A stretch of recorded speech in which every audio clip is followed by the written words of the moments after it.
দেখাতে পারবো। এটা আসলে কোন জাতের? এটা হরিয়ানা জাত। এইটা থেকে কি আপনার বাচ্চা দেয়া কমপ্লিট হয়েছে না এটা বাচ্চা এটা দেবে? এটা আমাদের এখানে আসে একবার বাচ্চা দিয়েছে, দেওয়ার পরে আবার দ্বিতীয়বার প্রেগন্যান্ট হয়েছে। এটা কি আপনার বিক্রি করার চিন্তা ভাবনা রয়েছে? জি, বিক্রি হলে আমি ছেড়ে দেবো এবং এই ছাগল এরকম সাইজের ছাগল বিক্রিও করি। আচ্ছা, একটু সামনে এগিয়ে যাই। সামনে এগিয়ে যাই। এটা কি জাতের একটু বলবেন? এটা শিরোহী জাত। জি। আচ্ছা, এটা শিং তো খুব সুন্দর জি। এবং গায়ের রংটা কালারটা অনেক সুন্দর। হ্যাঁ।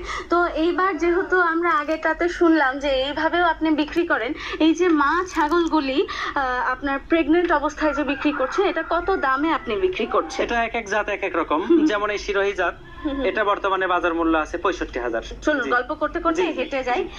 আমরা এই যে আপনি ছাগল পালনে আসলেন, তো এক্ষেত্রে তো প্রশিক্ষণ নিয়েছিলেন। আমার প্রশিক্ষণ বলতে আমরা নিজে হাতে কলমে শিক্ষা নিয়েছি। যেমন প্রাথমিক অবস্থায় যখন আমরা এগুলো বাহিরের ছাগল করতে গেছি, অনেক ধরা খেয়েছি। আমাদের লক্ষ লক্ষ টাকার ছাগল আমাদের এই মাটির নিচে পোতা আছে। যেমন আমরা বুঝি নাই আবহাওয়ার সাথে কিভাবে অ্যাডজাস্ট হয়, কি ট্রিটমেন্ট করলে মালগুলো সারবে, কি ট্রিটমেন্ট করলে মালগুলো সুস্থ সবল থাকবে, আমরা এটা বুঝি নাই। যার কারণে আমাদের প্রচুর কোটি টাকার উপরে ডোনেশন দিতে হয়েছে। এখন আল্লাহর রহমতে এই ডোনেশন দিতে দিতে হাতে কলমে এমন শিক্ষা অর্জন করছি, আল্লাহর রহমতে এখন একটি ছাগলও নষ্ট হয় না। আল্লাহর রহমতে এখন সাকসেস। আমরা যদি বছর ভেদে লাভ লভ্যাংশ চিন্তা করি, তাহলে একটু বলবেন যে কম বেশি বা তারতম্য কিরকম হয়? আমাদের মোটামুটি অনেক আগায় গেছে, কিন্তু এর মধ্যে আমাদের করোনার জন্য আমরা করোনার কারণে অনেকটা আর কি লসও হয়েছে আমাদের। যাই হোক, মোটামুটি এই বছর দিয়ে আর কি মোটামুটি আমাদের লসটা আর কি উঠবে আর কি, ইনশাল্লাহ আশা করছি।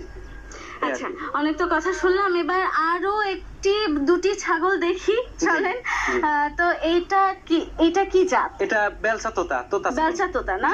এটা কি মা ছাগল? তো বুঝতে পারছি। এটা কি বিক্রির উপযোগী? হ্যাঁ, বিক্রির উপযোগী এটা।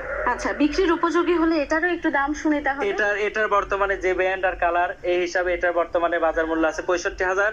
এখন আমরা অনেক কথা বলে ফেলেছি, এবার কিন্তু একটু ব্যক্তিগত প্রশ্ন করব, যেরকম আপনার ভবিষ্যৎ পরিকল্পনা কি এই খামার নিয়ে? আমার ভবিষ্যৎ পরিকল্পনা আছে আল্লাহর রহমতে, একটা আল্লাহর কাছে আশা করেছি যে আমি যে সামনে যে জায়গাগুলো আছে এগুলো সম্পূর্ণ মাটি দিয়ে ভরাট করে নিব, নিয়ে আগাগোড়া শেড, এত সুন্দর করে শেড তৈরি করব যা বাংলার মানুষ 10 জনে দেখে শিখবে। এবং সর্বোচ্চ বৃহৎ, যেমন এখন বর্তমানে রাজশাহী বিভাগের মধ্যে আমাদের সবচেয়ে বড় খামার, এরকম আমি এমন ভাবে শেড তৈরি করতে চাই যে বাংলাদেশের ভিতরে যেন আমারটা সবচেয়ে বড় হয়। এটা আমি আমার দেশের সব জনগণের কাছে আমি এটা দোয়া চাই। ইনশাআল্লাহ আপনার অগ্রগতি আমরা কামনা করছি এবং সেই